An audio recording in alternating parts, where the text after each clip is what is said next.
Le 14 mai 2012, l'ALICE, le navire océanographique de l'Institut de recherche pour le développement, l'IRD, appareille pour une nouvelle mission. Celle-ci s'appelle MOMALIS, pour Mouvement des oiseaux marins à partir de l'ALICE.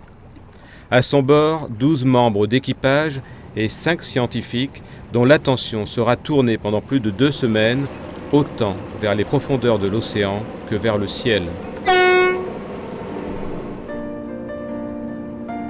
Avec les oiseaux marins, le micronecton est un autre sujet d'étude pour ces scientifiques. Il est composé d'organismes capables de se déplacer dans l'océan, contrairement au plancton. Pendant les 2 jours de traversée, nécessaires pour atteindre leur destination, les îles Chesterfield, le courantomètre acoustique de l'ALICE et un sondeur spécialisé vont enregistrer des informations sur la nature des masses d'eau rencontrées et la biomasse qu'elles contiennent.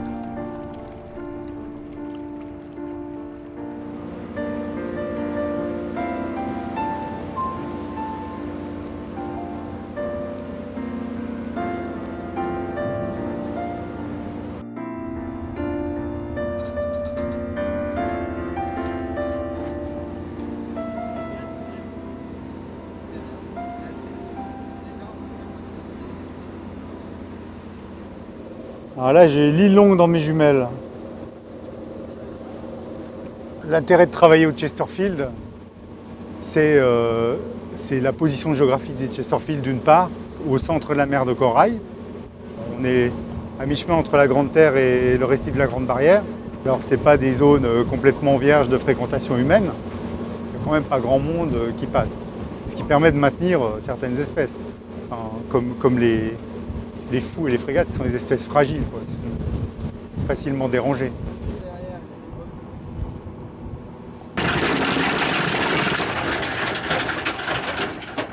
Bon, il est 16 h, moi je propose qu'on se prépare pour aller à terre. Hein ?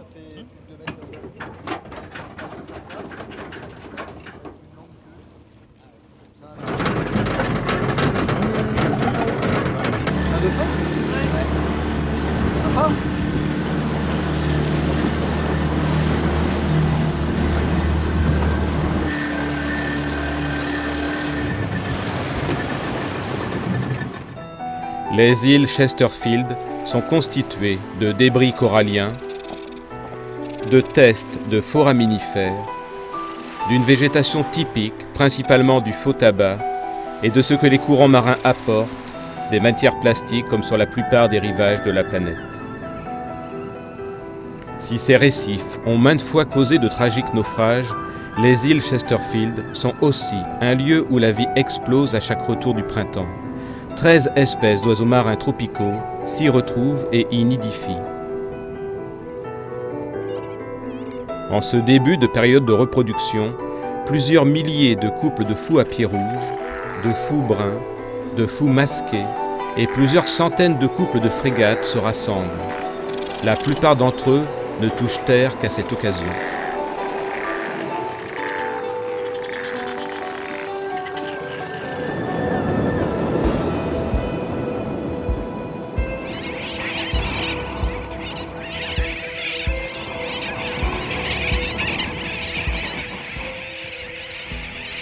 Il était une époque encore proche où le passage d'oiseaux de mer était pour le marin sujet d'inspiration ou de questionnement. Depuis plus de 30 ans, la miniaturisation de l'électronique permet d'équiper ces oiseaux et de suivre leurs déplacements. L'idée de cette mission MOMALIS, elle est très simple. On a d'une part des oiseaux marins équipés de GPS, de transmetteurs Argos, qui vont nous dire où ils vont dans la mer pour se nourrir, qui vont nous indiquer où se situent les zones qu'ils privilégient pour leur nourriture. Et de l'autre, on a une modélisation océanographique de la mer de Corail, avec les structures de l'océan en surface, où on est capable d'identifier des zones particulières comme des fronts ou des filaments. Et c'est en superposant la carte de l'océan et des structures océanographiques et les zones de nourrissage des oiseaux marins, qu'on est capable d'identifier lesquelles parmi ces structures océanographiques sont les structures les plus productives de la mer de corail en fait. Enfin, la plupart des oiseaux sont en général monogames, c'est-à-dire on a un mâle et une femelle qui vont s'occuper de la reproduction. Mais chez les oiseaux marins, c'est vraiment très important. C'est des oiseaux qui sont fidèles toute leur vie en fait. La femelle va pondre donc, sur le nid. Les nids sont installés ici sur des petits arbustes ou même par terre, pour les fous bruns par exemple. La femelle pond son œuf et ensuite le mâle et la femelle vont incuber l'œuf à tour de rôle. Quand un oiseau est sur le nid, l'autre va chercher la nourriture en mer. Donc il part pendant plusieurs heures, plusieurs jours pour les frégates. Il revient sur le nid, relayer son partenaire, qui lui va partir en mer cette fois-ci. Donc en fait, celui qui est à terre, il doit jeûner et s'occuper absolument de l'œuf pour pas que l'œuf soit sous le soleil ou est froid, pour maintenir la température de l'œuf à une température de 35-40 degrés. Ici, on est venu travailler sur 2 groupes d'oiseaux marins, des frégates, qui sont des grands oiseaux océaniques, noirs, qui sont bien connus pour leur jabot rouge lors des parades.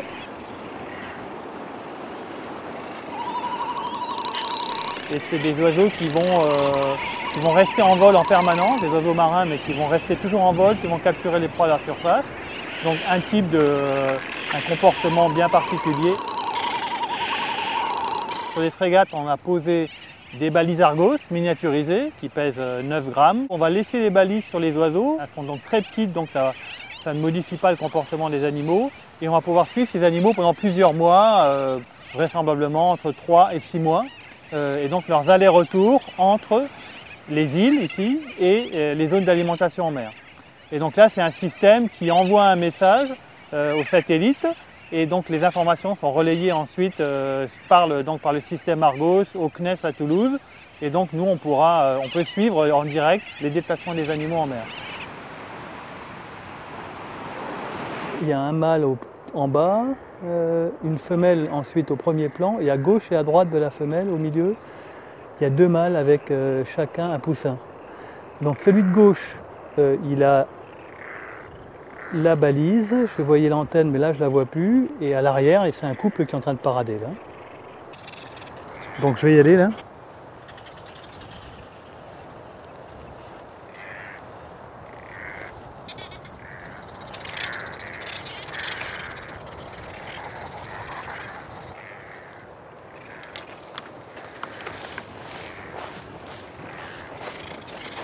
Joël Lallemand, ornithologue, apporte une aide précieuse lors de l'instrumentation des oiseaux en notant toutes les informations les concernant, les références des balises, les dates et heures de pause et de relève.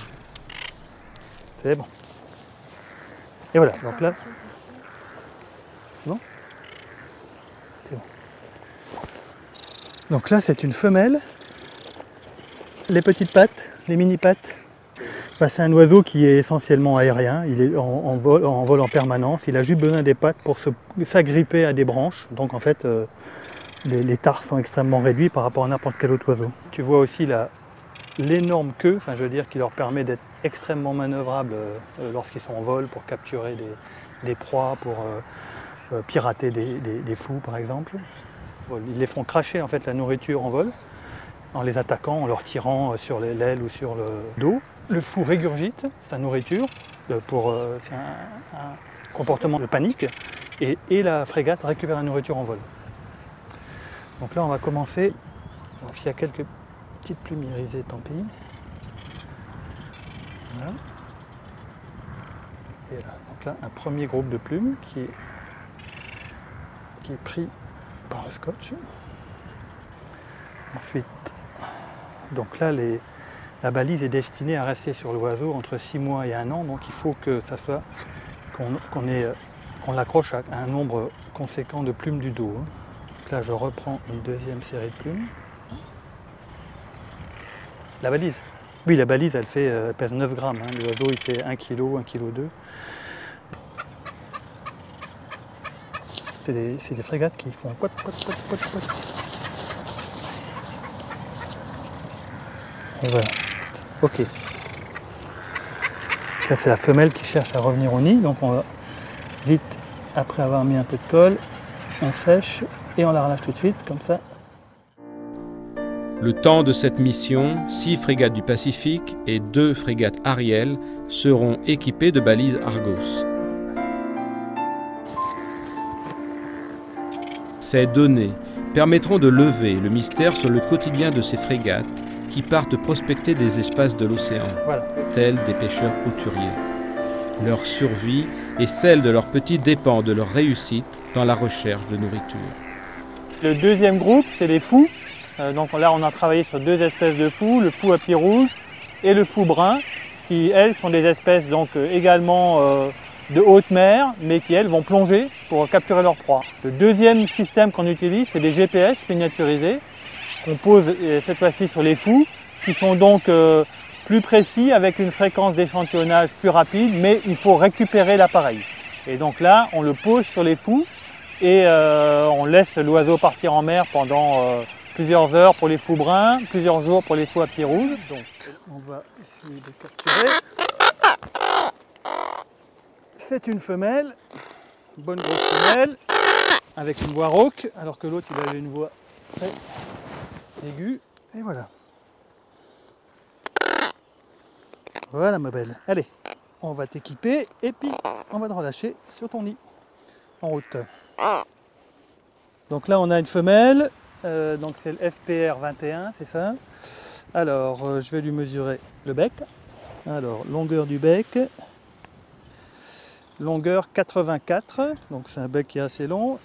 Donc là on voit bien sur le bec, ce qui est intéressant, on voit les dents là. Donc là tiens, là il y a une tique d'ailleurs, nos amis les tiques qui viennent nous visiter également. Et donc là on voit très bien les dents en fait, une espèce de cannelure ici, en fait, qui permettent aux fous de capturer les poissons volants sans saisir et ensuite donc de le retenir. Le poisson, dès qu'il est capturé, il ne peut plus se détacher du bec et après il l'avale. Alors désolé pour les explications, ma vieille. Alors on va sortir l'aile de là. Et voilà, donc là on mesure longueur de l'aile jusqu'à la plus longue plume de l'aile qu'on appelle une rémige, donc ça nous fait du 415. D'ici quelques jours, lorsque le GPS sera récupéré, le poids de l'oiseau sera de nouveau mesuré. La différence entre le poids de départ et d'arrivée de l'oiseau renseigne sur la quantité de capture, mais aussi sur l'énergie que l'oiseau a stockée ou consommée. 50, ça nous fait du 990. Donc là, on va lui poser la bague donc sur le tarse. Voilà. Donc c'est un numéro de série unique quoi, qui permet aussi, si l'oiseau est recapturé ailleurs, en fait, de savoir où il a été capturé. Pour mieux comprendre le comportement des fous, Henri les équipe de temps en temps d'un second capteur. Donc le TDR, c'est un Time Depth Recorder qui va enregistrer la profondeur et la température toutes les secondes. Et dès qu'il rentre en contact avec l'eau de mer, il va enregistrer tout le dixième de seconde. Comme ça, on a exactement le profil de plongée de l'oiseau lorsqu'il est sous l'eau. Là, on voit c'est quelque chose d'intéressant sur les fous, en fait, c'est ce qu'on appelle un peigne. On le voit mieux ici, c'est des espèces de petites dents qui lui permettent en fait de se brosser le plumage quand il se gratte ou bien quand il nettoie son plumage. Tel qu'il est programmé maintenant, il a une autonomie d'1 semaine.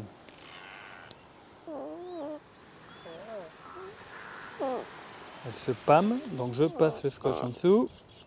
Et voilà, très bien, parfait.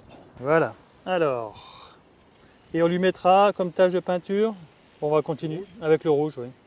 D'accord, donc bien le noter. Et voilà, c'est bon, je l'ai. Voilà, donc on va lui mettre une petite tache de peinture qui va permettre de l'identifier à distance. Donc c'est de la peinture, en fait c'est même pas la peinture, hein, c'est un colorant qui est utilisé pour les cheveux, donc qui est complètement... qui pose pas de problème pour l'oiseau et qui part à l'eau. Voilà. Donc, FPR 22, tu peux me mettre les gants sous le bras. Merci. Et on retourne à la maison. Allez, en route.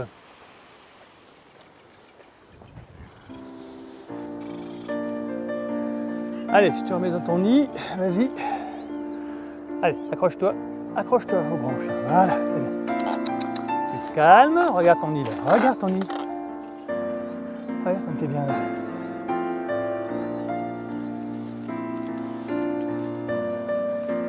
Voilà, c'est bien.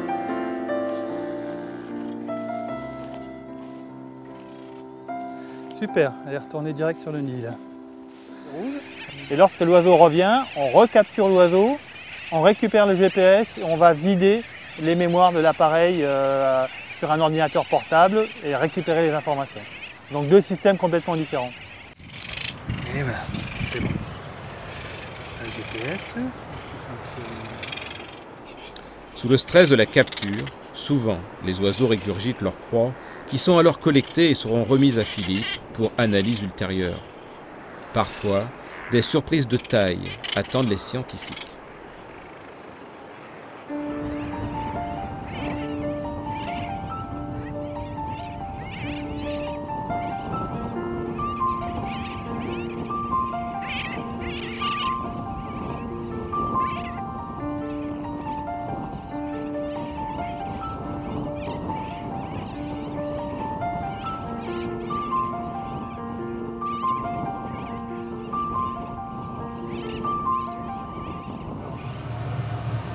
Je le sors, tu veux voir ça? C'est un régurgitat de fou brun. Ouais. Tu vas être étonné par la taille. Tu vas mettre ça là-dedans. Wow! Ah oui, Ah oui, là ça rigole pas. énorme. Tranquille. Une aiguillette crocodile. Ça c'est une aiguille de crocodile. Oui. D'accord. Tylosaurus crocodilus. Donc c'est des poissons de surface quand même. Oui, oui, c'est les poissons qui nagent Ouais, juste à la surface. juste c'est sous ça la surface. Et voilà l'animal avec son bec. On va reconstituer le bec, mais là il a été partiellement digéré par l'estomac du fou. Et on peut voir d'ailleurs que le fou l'a avalé par la tête, alors qu'il a dû poursuivre par la queue. Donc il a dû retourner à l'intérieur de son bec. Je prélève un petit bout de nageoire que je mets dans un tube. Je vais rajouter de l'alcool.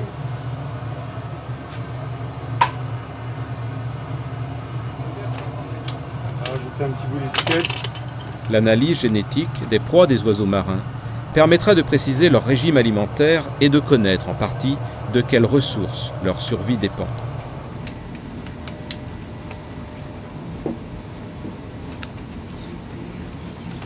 C'est le FP. Ah, mais c'est joli. 16. Il n'y a qu'un seul trajet par contre. Et on l'a laissé combien de temps lui? 2 jours, il a été posé le 29. Tard. 29 au soir. C'est intéressant parce qu'il est parti dans le sens du vent et est revenu 30, contre le vent. 31, premier, c'est vrai, il aurait dû faire 2 trajets au moins. Hein? Et surtout, il a perdu du poids celui-là. Ben, je comprends bien, puisque là Il a mis combien de temps pour faire son pas vélo? parti. 150, puisqu'il Il est faisait pas parti, 1260, il a perdu 100 grammes. Alors, on va espérer qu'il va faire mieux lui. On va ouvrir. J'espère. FPR 14, c'est lui. Hein. Ok. Ah oui, là. Ah ouais. Ouh là là. Vache. Wow. Là. Et là, Ah, le GPS s'est arrêté là. Là, il s'est arrêté, mais bon, c'est pas grave, on a le plus gros du trajet quand même. Ça, Wow, c'est impressionnant. Hein. Alors là, la distance, on va reprendre. C'est énorme la distance. 120. 120 km. Ok. Bon. C'est joli ça. On en a un. Suivant. Voilà. Donc là, il part sud-ouest. Ah, il n'a pas l'air de trouver. Vous savez qu'il tire des petits bords comme ça quand Ouais, même. et là, il et trouve hop, rien, là, il n'a il se rien nourrit trouvé. pas. Et il remonte. Et là, par contre, Il tente sa chance par là, il trouve des choses. Parce que là, il tourne en rond pendant un certain temps. Hop, là, il revient. Ici, à nouveau, on voit qu'il tourne pas mal. Et il revient. il est en rentrée. Tel quel, celui qui avait un beau trajet aussi en boucle. Ouais, Parce que Genor, c'est pas dans le même secteur. Tel Celui quel, qui avait le beau trajet, 120 km ouest, c'était le FKPR 14. on peut rajouter avec lui. FPR 14. Ah oui, ils sont exactement au même endroit. il mange au même endroit. Les données des récepteurs GPS s'accumulent, précisant les routes, les destinations des oiseaux marins. Au final, avec un séjour d'une dizaine de jours sur les îles Chesterfield, ce sont 15 fous bruns et 28 fous à pieds rouges qui auront été équipés.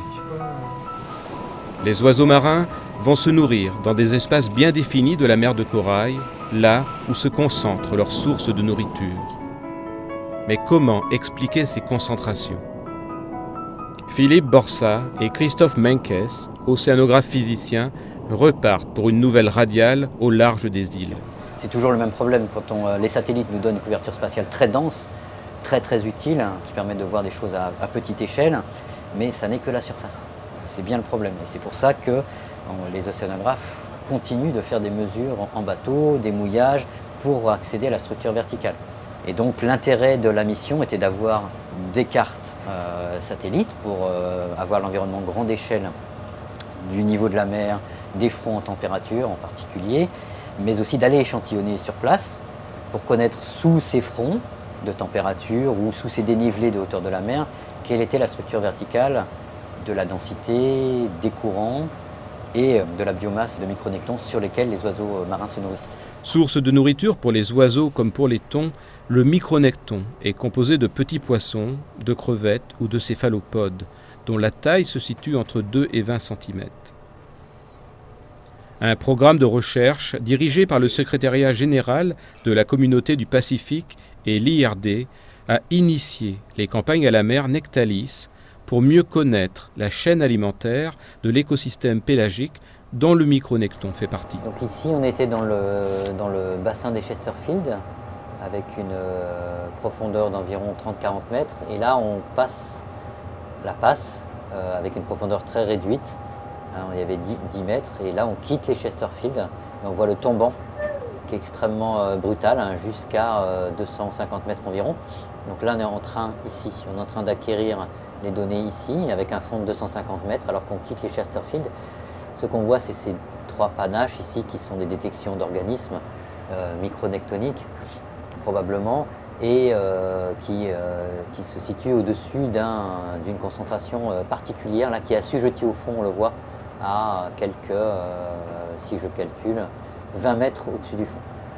Toute la difficulté est d'interpréter ce signal en termes d'espèces biologiques, puisqu'on en voit la trace, mais on ne sait pas quelles sont les espèces effectivement présentes dans la colonne d'eau. C'est pour ça qu'en même temps qu'on fait des mesures acoustiques embarquées, il est nécessaire d'effectuer des coups de chalut pélagique pour échantillonner le micronecton in situ et pouvoir donc dire à quelles espèces appartiennent les détections qu'on voit par acoustique. Donc c'est ce qu'on a fait typiquement durant les campagnes à la mer Nectalis il y a 6 mois et il y a 1 an. Et c'est ce qu'on aurait dû refaire durant cette campagne également, puisqu'il était question d'identifier les espèces associées au signal acoustique.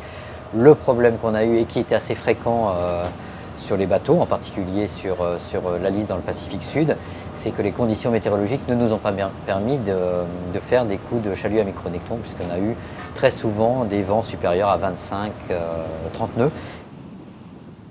Donc tu as la carte de température de surface du 30 mai. Ce que j'ai voulu faire ici, c'est que je me suis débarrassé des trajets et j'ai juste mis ce qui serait les zones où ils se nourrissent. Plus les trajets que les points où ils se nourrissent. Donc c'est la même chose, on voit simplement que c'est clairement dans les eaux froides que se situent ces zones d'alimentation. Donc là c'est hyper intéressant parce qu'on a l'impression qu'ils sont uniquement dans une espèce de langue froide qui remonte, c'est ça? Oui, voilà. Mais qui correspond à quoi cette langue froide? À mon avis, c'est l'oscillation du front subtropical qui est en train de remonter. Parce qu'on va vers l'hiver, donc le front subtropical remonte vers le nord et il oscille, hein, il a des oscillations qui sont certainement des instabilités. Donc voilà, on a ces intrusions d'eau froide vers le nord sont assez typiques. Là, c'est la cerise sur le gâteau, là. Tu découvres ça. Oui. Alors, est-ce qu'il y en a 8 Alors, inquiétant. Ici nous fait le coco. Aïe, aïe, aïe, aïe, aïe. Waouh! 2 trajets longs. Alors là, il fait au moins 250 Et km. lui, pour le coup, il doit aller Sur l'autre, le deuxième au fond. Ouais. Oh là là là là. Il va peut-être même sur les 2. Les deux, ouais. Il a fait les 2, ouais. C'est fou, hein. Le cas de le dire.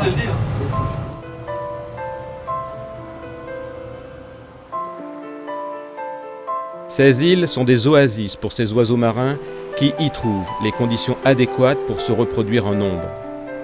La vie semble abondante, mais elle est aussi fragile. L'énergie mise en œuvre par ces oiseaux marins pour trouver de quoi nourrir leurs petits a de quoi surprendre. Ainsi, la trajectoire de ce fou à pied rouge, qui a parcouru près de 1000 km en 65 heures, s'éloignant de 300 km de son nid.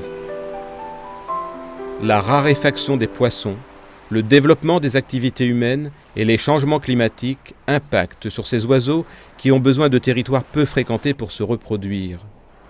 Les îles Chesterfield sont également un site réputé riche en baleines et cachalots. Donc les baleiniers sont arrivés. Tous ces gens-là, les chercheurs de guano, les baleiniers, utilisaient le bois des îles, se nourrissaient des œufs des oiseaux marins. Bon, il y a eu une époque où les îles ont été assez malmenées. Puis, depuis cette époque, depuis la fin de l'époque baleinière et depuis la fin de l'exploitation du guano, les îles ont été, on peut dire, négligées. Mais elles étaient protégées par leur éloignement. Il y a une prise de conscience assez récente sur la nécessité de préserver cette biodiversité extraordinaire, ces sites extraordinaires que sont les îlots de l'atoll des Chesterfield. Et c'est le rôle de l'Agence des aires marines protégées qui nous a financé d'ailleurs une partie de la mission. Lorsqu'on capture ces animaux, on s'aperçoit en fait qu'ils se nourrissent essentiellement de poissons volants. Or, les poissons volants, si vous regardez la mer, vous ne voyez pas de poissons volants. Les poissons volants, vous les voyez uniquement lorsqu'ils sont dérangés par un bateau, mais également lorsqu'ils sont dérangés, en fait, lorsqu'ils sont chassés par des bancs de thon. Et c'est à ce moment-là, en fait, essentiellement, où les fous et les frégates capturent leurs proies, donc les poissons volants, en vol au moment où ils sont pourchassés par les thons. Dans la mesure où on connaît, grâce à ces oiseaux équipés, des zones de concentration, donc pas seulement des oiseaux, mais également des prédateurs comme les thons ou les mammifères marins, on va connaître des zones d'importance dans le secteur de Chesterfield pour la biodiversité. Et ça va nous permettre en fait de mettre en place, en travaillant avec l'Agence des aires marines protégées, de mettre en place des zones de conservation dans le secteur de la mer de corail. À partir du moment où nous avons ce privilège d'étudier les populations d'oiseaux marins des Chesterfield, leur écologie, leur biologie, nous avons aussi le devoir de faire savoir que c'est un site qu'il convient de préserver. Et il est de notre responsabilité, les scientifiques, de le faire savoir, et il est aussi la responsabilité du gouvernement de Nouvelle-Calédonie de faire en sorte de préserver cet endroit pour les générations futures. Les îles Chesterfield, c'est un terrain extraordinaire. Je ne pense pas qu'il y ait beaucoup d'endroits au monde où on ait une telle diversité d'oiseaux marins, une telle beauté des îlots et du lagon autour. C'est un lagon immense, magnifique. C'est un endroit extraordinaire.